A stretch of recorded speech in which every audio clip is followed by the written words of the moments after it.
அடிக்கிற வெயிலுக்கு எல்லாரும் தர்பூசணி சாப்பிட்டுட்டு கூலிங்கா இருக்கணும் அப்படின்னு சொல்லிட்டு சுத்திட்டு இருக்க டைமிங்ல, தண்ணி பழத்துக்கு ஒரு ஆப்படிச்ச மாரி நம்மளுடைய துறை சம்மந்தப்பட்ட ஆட்கள் இருக்காங்கல்ல. இதுல இது இருக்கு, அதுல இது இருக்குன்னு சொல்லிட்டு தனியா ஒரு வீடியோ எடுத்து, ஒரு எக்ஸ்பெரிமெண்ட் வீடியோ மாரிலாம் பண்ணி, ஆ பார்த்திருப்பீங்க. ஒரு பிரபலமாயி தர்பூசணிக்கு எதிர்ப்பு கிளம்பி யாருமே தர்பூசணி சாப்பிடல. இந்த வெயில் காலத்துல தான் நெறைய தர்பூசணி விக்கப்படும். விவசாயிகள் அதுல பயனடைவாங்க. டன் கணக்குல மகசூல் பண்ணிக்கிட்டு இருக்க ஒரு ஃப்ரூட். நான் கூட சாப்பிட்டேன். பழம் பழமா வாங்கி சாப்பிட்டுட்டு இருந்தேன். வீட்ல சொன்னாங்க, "காசு கம்மியா இருந்துச்சு வாங்கிட்டு வந்தேன்னு" சொன்னாய்ங்க. எனக்கு அதான் புரிய மாட்டேன்னுது. என்னடா காசு கம்மியா இருக்குன்னு சொல்றாய்ங்கன்னு சொல்லிட்டு. இப்ப நியூஸ்லாம் செக் பண்ணி பார்க்கும்போது, ஒரு சாதாரண தர்பூசணி ஒரு 2 மாசம் அந்த 2 மாசம் சீசன்ல வித்து தீர்க்கக்கூடிய ஒரு விஷயம். அந்த டைமிங்ல அத சாப்பிடுவோம். அதுக்கு முன்னாடிலாம் இருந்துச்சுன்னா, ஒரு ஜஸ்ட் ஒரு பழம் அவ்வளோதான். ஆனா அந்த வெயில் காலத்துக்கு அது ரொம்ப யூஸ்ஃபுல்லா இருக்கும். இந்த காலத்துல வெயில் காலத்துக்கு சாப்பிடுறதுக்கு நல்லாருக்கும். உடம்புக்கு ஹெல்த்தி அப்படின்னு சாப்பிட்டுட்டு இருப்போம். ஸோ இப்ப என்ன சொல்ட்டாங்க அப்படின்னா, ரசாயனம் கலக்குறாங்க.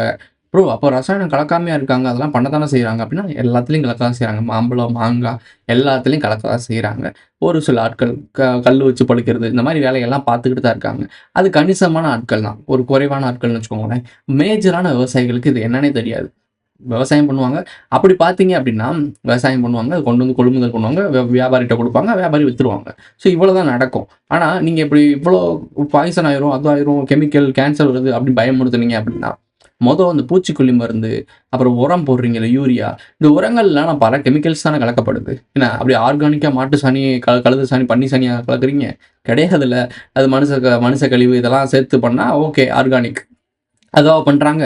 இங்க ஆர்கானிக் ஃபார்மிங்கே ஒரு தப்பான ஒரு முறையாயி, கார்ப்பரேட் மோனோபோலி பண்ணி, அவனுங்க குடுக்குற விதைகள் போட்டா தான் நல்லா வளரும்னு சொல்லிட்டு அத தானே விதைக்க வச்சிருக்காங்க.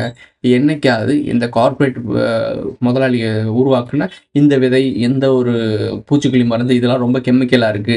இத போடுறனால நமக்கு இந்த மாரி நோய் வருது. அப்படின்னு என்னைக்காவது ஒரு அதிகாரிகள், அதாவது அரசாங்கம் சம்மந்தப்பட்ட அதிகாரிகள் வெளிய வந்து, "அந்த கம்பெனி சீல் வைங்கடா. அந்த கார்ப்பரேட் கம்பெனிய மூடுங்கடா" அப்படின்னு ஒரு மூடு விழா நடத்தி பார்த்திருக்கீங்களா? கிடையாது. இப்போ ஒரு சாதாரண தள்ளுவண்டியோ, இல்ல ரோட்டு கடையிலயோ, மரத்தடியிலயோ போட்டிருக்க தண்ணி பழத்துக்கு எதுக்கு இவ்வளோ பெரிய பஞ்சாயத்து? ஸோ விவசாயிகள்லாம் திருப்பி அடிக்க ஆரம்பிச்சோனே அவங்க என்ன பண்ணிட்டாங்க அப்படின்னா, ரிவீட் ஆயிட்டாங்க. "தண்ணி பழம் சாப்பிடலாம். எந்த பிரச்சனையும் இல்ல" அப்படின்ட்டு அவரே பேசிட்டாரு. நான் எடி, பேடி நம்ம அடிச்சா தான். அதாவது "என்னைய அப்படி பண்றீங்க?" அப்படின்னு சொல்லிட்டு நம்ம அநியாயத்த தட்டி கேட்டால் தான் நியாயம் கிடைக்கும்.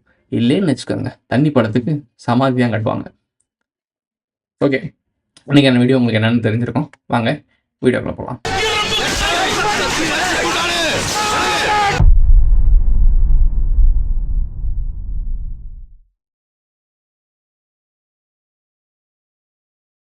இந்த தண்ணி பழத்துக்கு இவ்ளோ பிரச்சனை பண்ணி, இவ்ளோ ஐயோ! மக்களுக்கு கெடுதி. இதெல்லாம் சாப்பிட்டா அந்த நோய் வந்துரும், இந்த நோய் வந்துரும்னு சொல்றாங்களே! எவ்ளோ ஃபுட் ஐட்டம்ஸ் இருக்கு.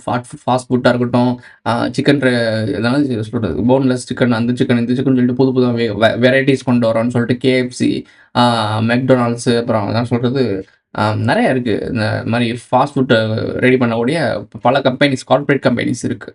அங்க போய் என்னைக்காவது இந்த மாரி ட்ரை பண்ணி, இந்த மாரி ஆயிருக்கு. இதனால இந்த நோய் வருது. அப்படின்னு சொல்லி ஏதாவது பெரிய பிரச்சனைய பார்த்திருப்பீங்களா? என்னைக்காவது ஒரு டைம் தான் பார்த்திருப்பீங்க.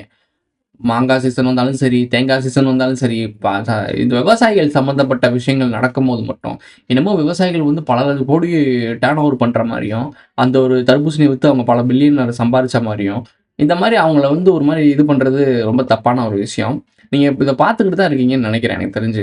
விவசாயிகளுக்காக தானே போராடுனீங்க. ஜல்லிக்கட்டு இதெல்லாம் எங்களுடைய நாட்டுப்புற சம்மந்தம்டா அப்படின்னு சொல்லி சண்ட போட்டு வென்று எடுத்தீங்கல்ல. ஓகே. இதெல்லாம் கைத்தட்டக்கூடிய விஷயம், பாராட்டக்கூடிய விஷயம். இப்ப என்ன நடந்துகிட்டு இருக்கு அப்படின்னா, கார்ப்பரேட் நிறுவனங்கள் எத்தனையோ கோலா நிறுவனங்கள் இருக்கு. எத்தனையோ கூல் ட்ரிங்க்ஸ் நிறுவனங்கள் இருக்கு. இது எல்லாமே ஹெல்தியான ஐட்டமா என்ன? இதெல்லாம் குடிக்கிறதுனால உடம்புக்கு என்ன ஹெல்தி உருவாகுதா? புரோட்டீன்ஸ் உருவாகுதா? இல்ல இம்யூனிட்டி சிஸ்டம் தான் பில்ட் பண்ணுதா?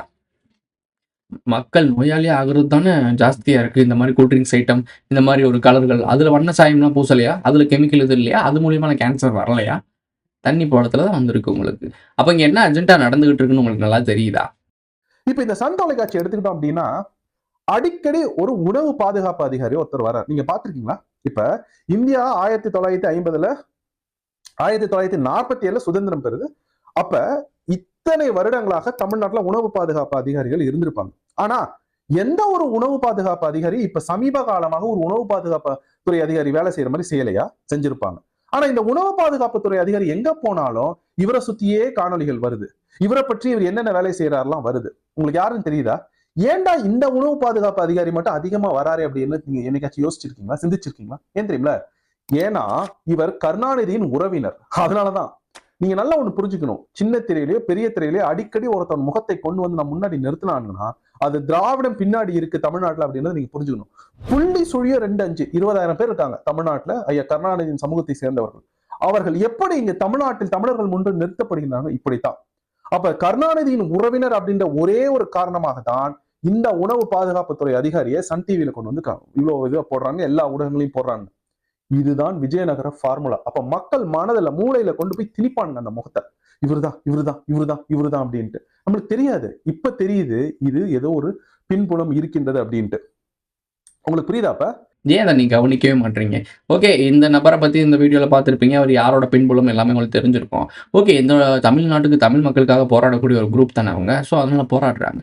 இப்போ என்ன நடந்துகிட்டு இருக்குன்ற அப்படின்னா, விவசாயிகள மொத்தமா ஒழிச்சு கட்டிடணும். கார்ப்பரேட் தான் விவசாயம் பண்ணணும் ஃபியூச்சர்ல. ஆல்ரெடி பில் கேட்ஸ் இறங்கி உலகம் முழுக்க லட்சக்கணக்கான ஏக்கரை வாங்கி போட்டுட்டு இருக்காப்ல. கார்ப்பரேட்காரன் ஒரு சாஃப்ட்வேர் கம்பெனிக்காரனுக்கு விவசாயத்துக்கும் என்ன சம்மந்தம்? காலங்காலமா விவசாயம் பண்ணிட்டு இருக்க விவசாயிட்ட இருந்து விவசாய நிலத்துக்கு அடிச்சு புடுங்கி ரோடு போடுறேன், காடு போடுறேன்னு சொல்லிட்டு அவன்ட்ட வந்து புடுங்கி தள்ளி அவன அந்த இடத்த விட்டு வெளிய அப்புறப்படுத்துறாய்ங்க. ஏன்னா, ஆர்கானிக் ஃபார்மிங்ன்னு அவங்களே கொண்டு வருவானுங்க.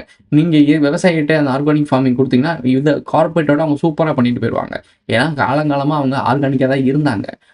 நான் ஆர்கானிக்கா மாத்துனதே இவங்க தான். இந்த கார்ப்பரேட் நிறுவனங்களும், இந்த கூட இருக்க பின்னாடி இருக்கக்கூடிய அதிகாரிகளும் தான்.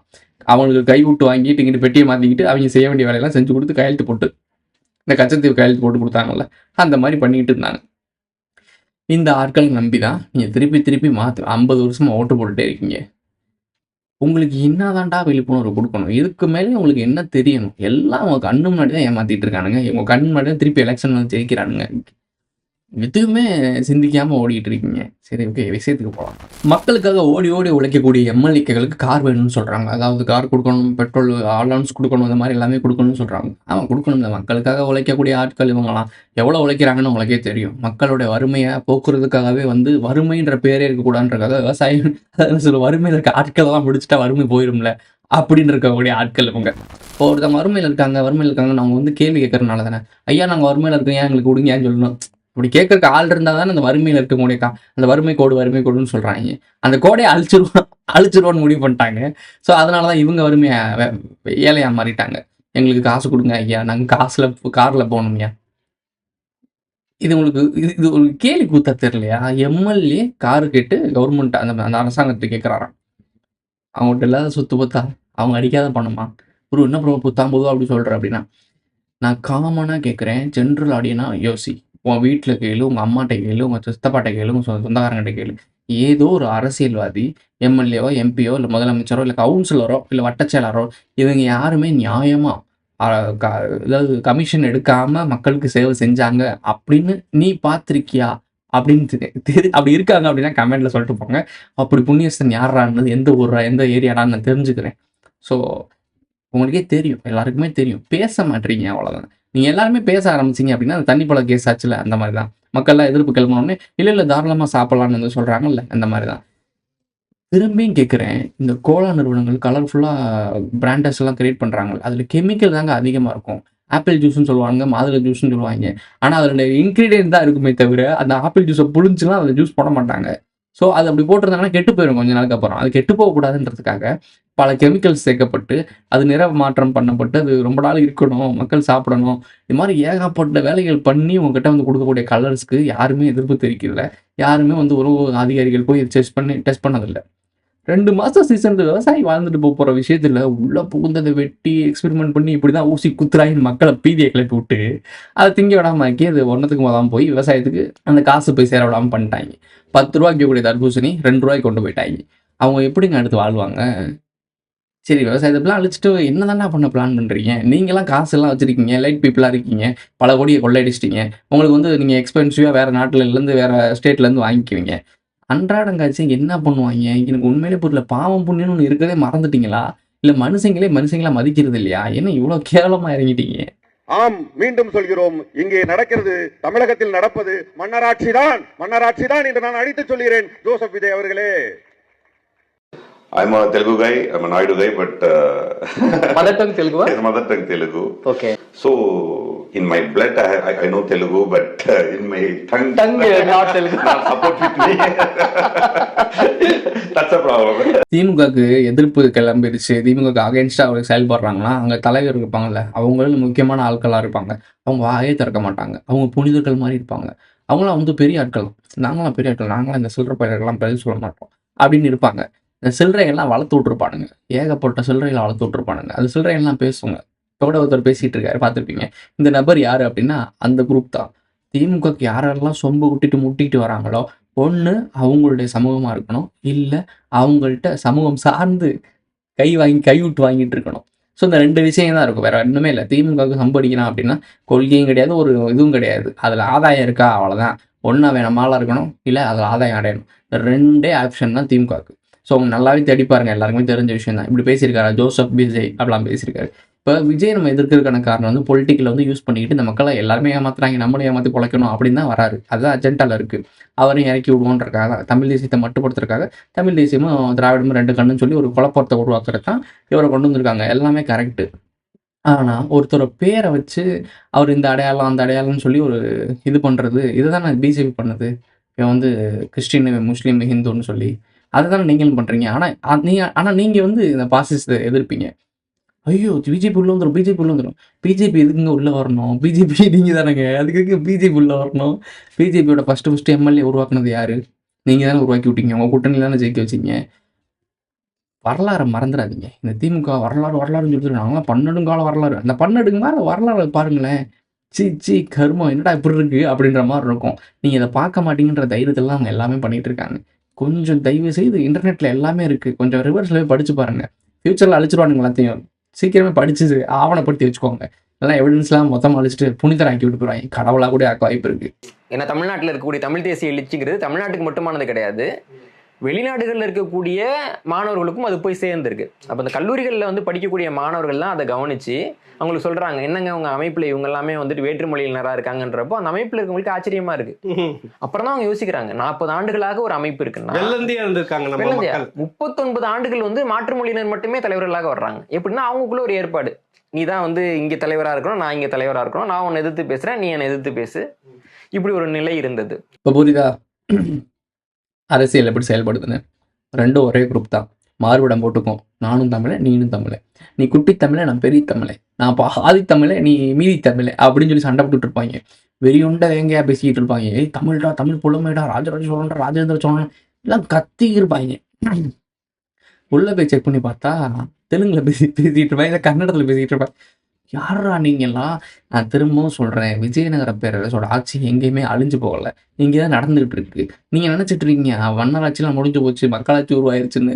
மக்களாட்சின்ற பேரில் இப்போ மன்னராட்சின்ற பேர் தானே உனக்கு பிரச்சனையாக இருக்குது, அதை அழிச்சிரு, மக்களாட்சின்னு போட்டுக்கோ. ஆனால் நடக்கிறது ஒரே ஆட்சி தான், மன்னராட்சி தான் நடந்துகிட்டு இருக்கு. எல்லாமே ஒரு ட்ராமாங்க, எல்லாமே ஒரு ட்ராமா. மக்களை கட்டுப்படுத்த வைக்கணும், மக்களை கட்டுப்பாட்டுக்குள்ள வைக்கணும். இது ஒன்று மட்டும் தான் அவங்கள்ட்ட கோட்பாடு, அவங்கள்ட்ட அஜெண்டா. அதுக்காக என்ன வேணால் பண்ணலாம், எப்படி வேணால் பண்ணலாம். அரசாங்கம்ன்றது வலிமையானது, அந்த வலிமையானதை அவங்க கையில் எடுத்துக்கிட்டாங்க. அங்கே இருந்துக்கிட்டு தார்மீகமாக மக்களுக்கு நல்லது செய்யணும்னு நினச்சாங்கன்னா அந்த அதிகாரத்தில் இருக்க முடியாது. அந்த கட்டமைப்பு அப்படி தான் இருக்குது. மக்களுக்கு சேவை செய்யணும், மக்களுக்காக இருக்கணும், கொள்ளையடிக்கக்கூடாது, கொள்ளையடிக்கிறவங்களாம் கேள்வி பார்க்கணும், எம்எல்ஏ கொள்ளையடிக்கிறான் அவன் தூக்குடா, புதுசாக நல்லவனை போடுறான் அப்படின்னு பண்ணாங்க அப்படின்னா அந்த சொன்னான் பாருங்க தலைமை, அவனே இருக்க மாட்டான். ஸோ அந்த மாதிரி தான் அந்த கட்டமைப்பு உருவாக்கப்பட்டிருக்கு. ஸோ அப்படின்னா அந்த கட்டமைப்பே தப்பு தானே. ரஜினி ஒரு தடவை சொல்லியிருப்பாரு, சிஸ்டம் சரியில்லை. அந்த சிஸ்டம் உண்மையிலேயே சரியில்லை தான். அது என்னன்னு தெரிஞ்சுக்கிட்டு மாத்திரக்குள்ளேயும் மொத்தமாக முடிச்சுட்டு போயிடுவாங்க, அதுக்குள்ளேயே வேர்ல்டு வார் வந்துடும். அதுக்காக என்ன சொல்கிறோம் அப்படின்னா அவேர்னஸ் ஆகிக்க, இங்கெல்லாம் என்ன நடந்துகிட்டு இருக்குன்றதை புரிஞ்சுக்கோ. ஓரளவுக்கு புரிஞ்சாதான் உனக்கு அடுத்த மூவ் என்ன பண்ணலான்னு தெரியும். உனக்கு எதிர்ந்து வரவன் என்ன மாதிரி சண்டைக்கு வரான்னு தெரிஞ்சு, அவன் எதுக்காக வரான்னு தெரிஞ்சாதான் அவங்ககிட்ட இருந்து நம்ம ப்ரொடக்டிவாக இருக்க முடியும். அப்படி இல்லை அப்படின்னா எந்த இடத்துல என்ன மாதிரி பண்ணுவான்றது நமக்கு தெரியவே தெரியாது. இலங்கையில் மக்கள் நடந்தது மாதிரி, மணிப்பூரில் மக்கள் நடந்த மாதிரி, குஜராத்தில் மக்கள் நடந்த மாதிரி நமக்கும் நடக்கும். ரொம்ப தூரம்லாம் இல்லை, இங்கேயே நடக்கும். பொறுத்திருந்து பாரு, எல்லாமே நடக்க தான் செய்ய போகுது நீ இப்படியே இருக்க வரைக்கும். ராணி மங்கம்மாவுக்கு மணிமண்டபம் எடுக்கணும்னு சொல்கிறாங்க. ராணி மங்கம்மா யாருன்னு நீங்கள் சேர்த்து தேடி பார்த்தீங்கன்னா நாயக்க வம்சமாக இருக்கும். நாயக்க வம்சத்துக்கு இருக்குங்க மணிமண்டபம்? தமிழ்நாட்டில் தமிழர்களுக்கு இல்லையா? சரி, மூக்கையா தேவருக்கு அதுக்கும் மணிமண்டபம் கொண்டு வரேன். எதுக்குன்னா இதை பேசிட்டோம். இப்போ அவங்க ஆளுகளுக்கு மணிமண்டபம் கட்ட போகிறாங்க. இப்போ என்ன, நான் அப்படி காட்டினாங்கன்னா கேள்வி வந்துடக்கூடாதுல்ல. அப்போது அதுலேயே யார் ரொம்ப கொஞ்சம் முக்கியமான ஆளாக இருக்கார். முக்கியன்றவர் தான் இந்த கச்சத்தீவை கொடுக்குறதுக்கு முன்னாடி பேசியிருக்காப்புல. ஸோ பேசி முடிச்சுட்டு இந்த விஷயங்கள்லாம் கொஞ்சம் கர்ஜித்து முதல் ஆளாக நின்று போராடி இருக்காரு. கச்சத்தீவை கொடுக்கக்கூடாது, கொடுத்தீங்கன்னா ஃபியூச்சரில் மிகப்பெரிய ஒரு போர் நடக்கும் அப்படின்ற மாதிரிலாம் பேசியிருக்காரு. கண்டிப்பாக நடக்க தான் போகுது. இந்த கச்சத்தீவை வச்சே பெரிய பஞ்சாயத்து நடக்கும். ஸோ ஏன்னா உங்களுக்கு புரிய மாட்டேங்குது, இதோட ஜியோ பாலிடிக்ஸ் உங்களுக்கு புரிய மாட்டேங்குது. நடக்கும் கண்டிப்பாக. இலங்கையே நம்ம கண்ட்ரோலில் தான் வச்சுருந்துருக்கணும். ஆக்சுவலாக இந்தியன் மேப் போட்டிங்கனாலே இலங்கை சேர்ந்து தான் வரும். இலங்கை நம்ம நாடு தான். ஆனால் அதை பிரித்து விட்டீங்க. அப்போயே ஆரம்பத்திலே சரி பண்ணாமல் விட்டீங்க. ஸோ இது வேறு மாதிரி ஒரு பாலிடிக்ஸ். ஓகே, இந்த கச்சத்தீவை கொடுத்ததுக்கான பாலிடிக்ஸில் இவர் தான் முன்னாடி நின்று பேசியிருக்காப்புல எல்லா இடத்துலையும். அவருக்கு இப்போ தான் மணிமண்டபம் கட்டுறாங்க. இப்போ என்ன அப்படின்னா, இந்த ராணி மங்கம்மா இருக்காங்கல்ல, இவங்களுக்கு கட்டினா இவங்க யாருன்னு தெரிஞ்சிடக்கூடாதுன்றக்கா இவருக்கும் கட்டுறோன்றாங்க. பேலன்ஸ்டாக மூவ் பண்ணுறாங்களா? இதுதான் அவங்களோட ஸ்ட்ராட்டஜி. இப்போ இந்த மூக்கையார் தேவர்ன்றவர் வந்து முன்னாடியே பண்ணியிருக்கலாம். பழைய ஆள் அவர், முக்கியமான ஆள். இவருக்கு எப்போவோ பண்ணியிருக்கலாம். 46 வருஷம் ஏன் வெயிட் பண்ணணும்? ஸோ இப்போ இதை பண்ண போகிறோம். அப்போ இதுக்கு ஈக்குவலாக இவரை காட்டிட்டோம் அப்படின்னா ஈக்குவல் ஆயிரும். இதுக்காகவே ஒரு சில விஷயங்கள்லாம் கிடப்பில் போட்டிருப்பாங்க. ஒரு சில இன்சிடென்ட்ஸ் இருக்கும். அந்த இன்சிடென்ட்ஸ் அப்படியே வச்சிடறான்னு வேற ஒரு இன்சிடென்ட்ஸ் இருக்கும். இப்போ அந்த இன்சிடென்ட்ஸ் எடுறான்னு சொல்லிட்டு கோர்த்து விடுவாங்க. இது பேர் அரசியல்னு சொல்கிறாங்க, சாணக்கியத்தனம்ன்றாங்க. இதை கேட்டால் எனக்கு என்னமோ அசிங்கமாக தெரியுது. டேய், பொழப்புவாதம்டா இது, பிழப்புவாதம். அந்த இடத்துல பொழைச்சிக்கிறதுக்கு தப்பிச்சுக்கிறதுக்கு மக்களை ஏமாத்துறதுக்கான பிழப்புவாதம். இது எப்படி நீங்கள் அரசியல்னு சொல்கிறீங்க? இதுதான் அரசியல்னு வாழ்ந்துட்டு இருக்கானுங்க. இவனுங்களுக்கு இப்படி ஒரு அரசியல் தெரிஞ்சு இப்படி ஒரு அரசியல்வாதியாக மாறினானுங்கன்னா இவங்ககிட்ட எப்படிங்க நியாயம் கிடைக்கும்? இவங்க எப்படிங்க உங்களுக்கு காப்பாற்றுவாங்க? நம்மளுடைய அப்பா இருக்கார்ல, கலைஞர் தாத்தாவா, ரைட்டு. இவர் ஸ்டாலின் அப்பா இருக்காப்புல. இல்லை, ஸ்டாலின் அப்பா என்ன பண்ணியிருக்காரு அப்படின்னா, நாயுடுன்ற பட்டம் போட்டு ஒருத்தருக்கு வந்து வாழ்த்து தெரிவிக்கிற மாதிரி அவங்களுக்கு ஒரு போஸ்ட் போட்டிருக்காப்புல ட்விட்டரில். அவர் போட மாட்டார், அட்மின் போடுவாங்க. ஸோ அப்புறம் இன்னும் வஉசி அவர்களுக்கும் போட்டிருக்காங்க. வஉசி சிதம்பரநாத் அவங்களுக்கு பிள்ளையும் போடலாம்ல. ஸோ அந்த கீழே குடிப்பட்டம் போட மாட்டுறாங்க. தமிழர்கள்னா குடிப்பட்டம் போட மாட்டாங்க. இவங்க ஆளுகள்னா குடிப்பட்டம் போடுவாங்க. ஏன்னா இவங்க வாங்கினது பட்டம் மாதிரி, அதாவது டிகிரி முடிக்கிற மாதிரி. நம்ம வாங்கினோம் அப்படின்னா ஈனவெறின்னு ரெண்டுமே போஸ்ட் போட்டது இவர் தான். போட்டிருக்கலாமே அவங்களுக்கும். அவங்க யாரோ அவங்க அடையாளத்தை போட்டிருக்கலாம்ல. அந்த டைமிங்கில் அவருக்கு அந்த அடையாளம் இருக்க தானே செஞ்சுச்சு. அப்போலாம் ஈவரை வந்து எதுவும் பண்ணலை இல்லை. ஸோ அப்போ இருக்க தானே செஞ்சுச்சு. இந்த நாயுடுன்ற பட்டம், நாயக்கன்ற பட்டம் மட்டும் ஏன் எடுக்கவே மாட்டீங்க? அப்போது ஜாதி ஒழிப்பு விஷயம்னா என்ன? யார் ஜாதி ஒழிக்க வந்திருக்கீங்க? தமிழ்நாட்டில் தமிழர் ஜாதி மேலே இருக்குது. அவங்க ஜாதி தெரிஞ்சிருச்சு அப்படின்னா நம்ம கம்மியாக தெரியும். அப்படி தெரிஞ்சிடக்கூடாதுன்றக்காக அவங்களப்பெல்லாம் இது இழிவான விஷயம்னு சொல்ல வச்சு, செய்ய வச்சு, அதுக்கப்புறம் நம்ம மட்டும் ஜாதி பேர் பெருமையாக போட்டுக்கணும். ஆனால் நம்ம அடையாளப்படுத்திக்கணும்ல, யார் என்னன்னு தெரிஞ்சுக்கணும்ல. ஓப்பனாக ஓ மண்டையில் உட்காந்து மிளகா அரைச்சிக்கிட்டு இருக்காங்க. உனக்கு ஒன்றும் புரிய மாட்டேங்குது. அதுக்காக நான் வந்து அவங்களுக்கு எதிரானவங்களா, இவங்களுக்கு யாருக்குமே எதிரானவங்க கிடையாது. நீ நல்லா யோசிச்சு பாரு. தெலுங்கர்களும் 2 போட்டோம், தமிழர்களும் 2 போட்டோம், கன்னடர்களும் 2 போட்டோம், மலையாளி யார் வேணால் 2 போட்டோம். கேட்க வேண்டிய விஷயம் என்னென்னா, நீங்கள் போட்டால் மட்டும் அது எங்களுடைய அடையாளம்னு சொல்கிறீங்க. தமிழன் போட்டால் மட்டும் அது இனவெறி, சாதி வெறியாக மாற்றிடுறீங்க. இந்த சாதியை பற்றி நான் ஒரு சின்ன கிளிப் மாதிரி அடுத்து ஒரு சின்ன வீடியோ பண்ணுறேன். அந்த வீடியோலாம் சொல்கிறேன். இந்த சாதி ஏன் அப்படி கொண்டு வந்தாங்க, அவங்களோட தேவை என்ன அப்படின்றதெல்லாம் சொல்கிறேன். தர்பூசணிக்கு குதிச்ச இந்த கவர்மெண்ட்டு ஏன் பிலால் ஹோட்டலில் வந்து இந்த மாதிரி 50 பேர்கிட்ட வைத்து அடுத்தடுத்து மக்களுக்கு வந்து இந்த மாதிரி வயிற்றால பேதி ஃபுட் பாய்சன் ஆகிருக்கு. அது எதுவும் பெருசாக நியூஸ் ஆகல. அங்கே ஒரு அதிகாரி போயிருக்காப்புல, போய் வாசல்கிட்ட போனோன்னு ஏதோ ஃபோன் கால் வந்திருக்கு, அப்படியே ரிட்டர்ன் ஆகிட்டாப்புல. கேட்டால் அவருக்கு உடல்நிலை சரியில்லையா. ஒருவேளை அவரும் போய் இந்த ஹோட்டலில் எதுவும் சாப்பிட்டு ஜூஸ் குடிச்சிட்டாரான்னு தெரில. அவர் ஹாஸ்பிட்டல் சேர்த்து கொண்டு போய் உடல்நிலை சரியில்லைன்னா போயிட்டாராம். பிலால் ஹோட்டல். இப்போ அதே மாதிரி சொல்லும் போது டக்குன்னு ஏதாவது செக் பண்ணி பார்க்குறேன். ஆர்ஆர் பிரியாணி தமிழரோட ஒரு ஹோட்டல் எடுத்துக்கோங்க. அந்த நபர் ஆர்ஆர் ஹோட்டலுக்கு போய் சாப்பிடும் போது 2 ஸ்டார் போட்டிருக்காப்புல. அப்புறம் இன்னொரு ஹோட்டல் போகிறாரு, அவங்க ஆளு ஹோட்டலுக்கு. அந்த ஹோட்டலுக்கு போகும்போது 3 ஸ்டார். அப்படியே KFC போகிறாப்புல, அங்கே 4 ஸ்டார். உங்களுக்கு புரியுதா என்ன நடக்குதுன்னு? இப்படி இவர் இந்த அஜெண்டாக்குள்ளே இருக்கனால, அந்த அஜெண்டாக்கு பெரிய சொம்பா இருக்கனால தான் இவருக்கு அப்படியே தடவி கொடுத்து குளிப்பாட்டி மடியில் வச்சுருக்காங்க. ஸோ இதெல்லாம் ஒரு சின்ன பாலிடிக்ஸ் எல்லாம் நீங்கள் நுணுக்கமாக கவனிச்சிங்கன்னா தான் என்ன நடக்குதுன்னு தெரியும். யார் எந்த போர்வையை பொத்திக்கிட்டு உட்காந்துருக்காங்கன்னு தெரியும். வெள்ளந்தியாக இருக்காதீங்கடா, தயவு செய்து வெள்ளந்தியாக இருக்காதீங்க. வெளுத்ததெல்லாம் பாலுன்னு நம்பாதீங்க. பனைமரத்துக்கு கீழே உட்காந்து ஒருத்தன் பால் குடித்தாலும் அது கல்லா பாலான்றது செக் பண்ண பாரு. இல்லைப்பா, அது பனைமரத்துக்கு கீழே உட்காந்து குடிக்கிறாருப்பா, அவர் பார்க்குறதுக்கு ரொம்ப டீசெண்டாக இருக்காரு, அவர் பால் தான் குடிப்பார் அப்படின்னு நினைக்கக்கூடாது. கல் குடிக்க வாய்ப்பு இருக்குல்ல, அந்த கண்ணோட்டத்தோடு செக் பண்ணிப்பார். எல்லாத்தையும் ஒரு சந்தேக கண்ணோட செக் பண்ணிப்பார். ஏன்னா அந்த காலம் தான் நம்ம வாழ்ந்துட்டு இருக்கோம். எல்லாருமே நம்பக்கூடிய காலம் இது கிடையாது. எல்லாருமே ஒரு சந்தேக வச்சுக்கணும், ஒரு கேள்விக்குறி எல்லாருமே வச்சுருக்கணும். ஏன்னா கண்மூடித்தனமாக நம்புற ஆட்கள்னால தான் இங்கே பிரச்சனையே நடந்துட்டு இருக்கு. ஸோ ஒரு கேள்விக்குறி இருக்கும்போது என்றைக்கோ ஒரு சந்தேகம் வரும்போது நீங்கள் டீட்டெயிலாக தேடும் போது நல்லவராக இருந்தால் நல்லவராக இருந்துட்டு போகிறாரு. ஆனால் கெட்டவராக இருந்தால் உங்களுக்கு தான் அந்த ப்ளஸ்ஸு. ஸோ அதுக்காக தான் சொல்கிறேன், கண்மூடித்தனமாக யாரையும் நம்பாதீங்க. சொல்ல வேண்டியது நினச்சது நிறையா விஷயங்கள் சொல்லிட்டேன். இப்படி தான் நம்ம டெய்லி சொல்லிக்கிட்டு தான் இருக்கோம். எல்லா விஷயங்களும் சொல்லிக்கிட்டு தான் இருக்கோம், கேட்டுட்டு தான் இருக்கீங்க. ஆனால் திருப்பி மறந்துட்டு அதே வேலையை ரொட்டீனாக பண்ணிகிட்டு இருக்கீங்க. செயல்பாடு, செயல் தான் ரொம்ப பெரிய ஒரு விஷயமே. எல்லாத்தையும் பார்த்துக்கிட்டு கேட்டுகிட்டே இருக்காதீங்க, செயல்படுங்க. உங்கள் லைஃப்பில் இம்ப்ளிமெண்ட் பண்ணுங்கள். இன்னொருத்தரை போய் மாற்றணும்னு அவசியம் இல்லை, நீங்கள் மாற ட்ரை பண்ணுங்கள். ஓகே, இதோட இந்த வீடியோ முடிஞ்சிருச்சு. இந்த வீடியோ பிடிச்சிருந்துச்சுன்னா லைக் பண்ணுங்கள், கமெண்ட் பண்ணுங்கள், சப்ஸ்கிரைப் பண்ணுங்கள், மறக்காம பெல் ஐக்கானை ஆல்ல போட்டு இதோட ஃப்ரெண்ட்ஸ்க்குலாம் ஷேர் பண்ணுங்கள். அடுத்த வீடியோல சந்திக்கலாம்.